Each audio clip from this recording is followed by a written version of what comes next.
HS उथ्रिसारनाय फरायसाफोरनि थाखाय मोजां खौरां। BA फार्स्ट सेमनि थाखाय मुं थिसननाया बेसेन नाङालासे गबिन्द बसुमतारी कलेज जारागुरियाव सोलिगासिनो।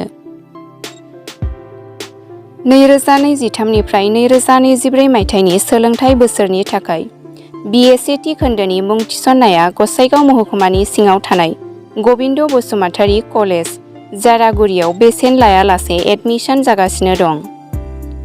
हामजानाय मेजर साबजेक्ट लानानै फरायनो हानायनि राहा दं फरायसालिमायाव। गुन गोनां फेसिलिटि आरो फरायसालिमानि गोनां जानाय राहाजों लोगोसे बेसेन नाङालासे स्पकेन इंलिश, सेल्फ डिफेन्स आरो बेसिक कम्पिउटार कर्स मोननो हागोन। प्रि एडमिशन खालामनो थाखाय दानो सुलाद लादो। आबुं मोनथिनो थाखाय 9706680878 7002271929 7002131754 जानबुं नम्बराव खौरां ला।